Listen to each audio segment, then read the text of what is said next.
On one level, many questions are aimed towards, how can I be free from this and that?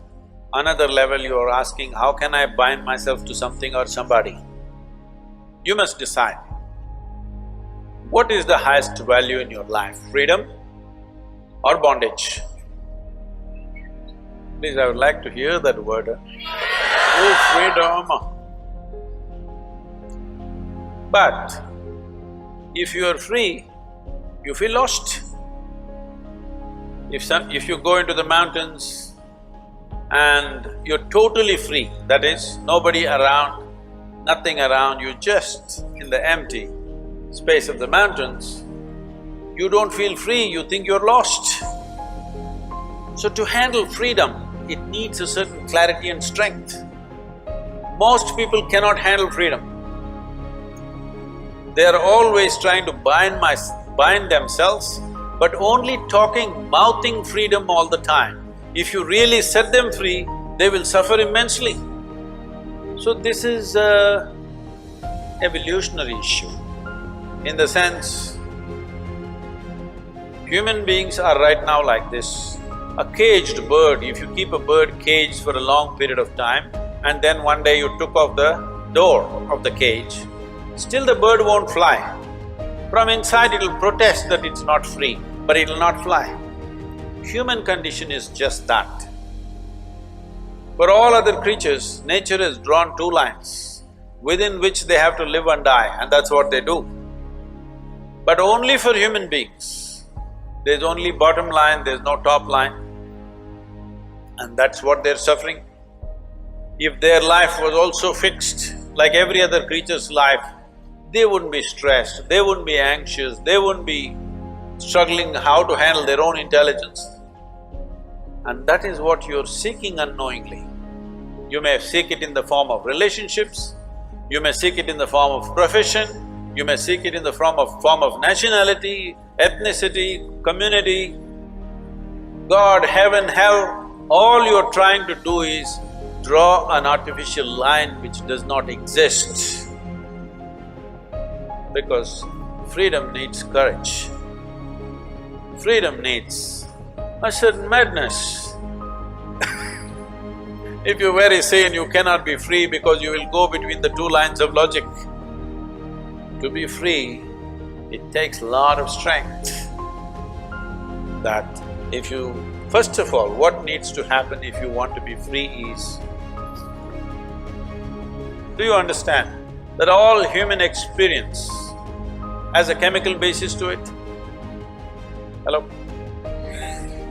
What you call as joy is one kind of chemistry, misery is another kind of chemistry, stress is one kind of chemistry, anxiety another kind of chemistry, agony one kind of chemistry, ecstasy another kind of chemistry. At least ecstasy, you know it's another kind of chemistry. I hear. So, your experience of life has a chemical basis to it. This is the most superficial way of looking at it. There are other dimensions to it, but for your understanding. Or in other words, what you call as myself right now, you're a chemical soup. The question is only, are you a great soup or a lousy soup? Yes or no? Right now, if you have a chemistry of blissfulness, if you close your eyes, it's fantastic, if you open your eyes, it's fantastic, if somebody is here, it's fantastic, nobody is here, it's very fantastic. Yes or no? But you have a lousy chemistry. If you look at them, if they smile at you, it's nice, not fantastic. If they look at you like this, suddenly it's a problem. If these people are happening just the way you want, your chemistry is reasonably balanced. If they do something that you don't like, boom, it goes somewhere else. So essentially, you have not looked at this mechanism, what is the basis of this, how it functions, how I can make it function at its highest level. Right now, let's say you're really blissed out like me. Do you care who is around, who is not around? If they're around, it's fantastic. They're gone, fantastic. Because your experience of life is no more determined by what you have and what you don't have, whether it's people or things or food or this or that, it is not determined by that. Once your way of being is not determined by anything outside of you, then there is no such thing as loneliness. But you will enjoy your aloneness because whether you like it or you don't like it, at this young age, it's a little difficult to understand this, whether you like it or you don't like it, within this body you're always alone, isn't it? Whether you do interaction or intercourse or whatever, still you're alone in this body, yes or no? Hello? If you don't learn how to handle this aloneness, you have not learned anything about life. This is the most beautiful thing.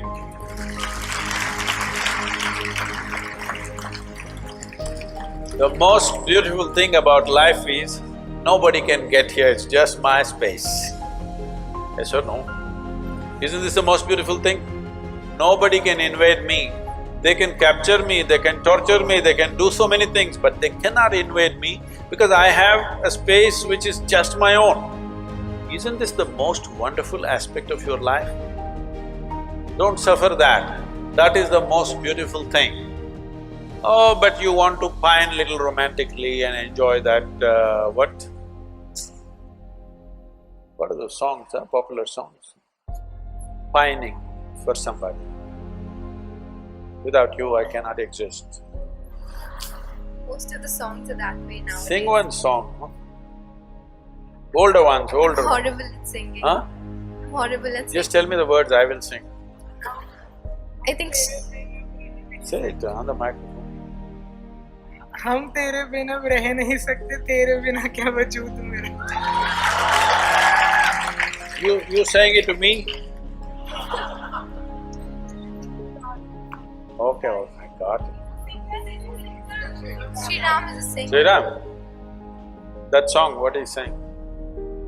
हम तेरे बिन अब रह नहीं सकते, तेरे बिना क्या वजूद मेरा। See, all the boys must learn songs like this, otherwise you can't floor the girls. But the girls should understand the guy has a need and he's doing this, it's not really true, but let's enjoy the game right now. Because what we do is just a certain… it's a certain game, life is, because it comes to an end. But the important thing is, how are you within yourself? If you are here in such a way that you are only driven by your needs, you will live a very meager life. But if you can sit here without any need, but you will do whatever is needed, then you will live a magnificent life. It's my wish and my blessing. Every one of you must have a fantastic life. Make it happen for yourself.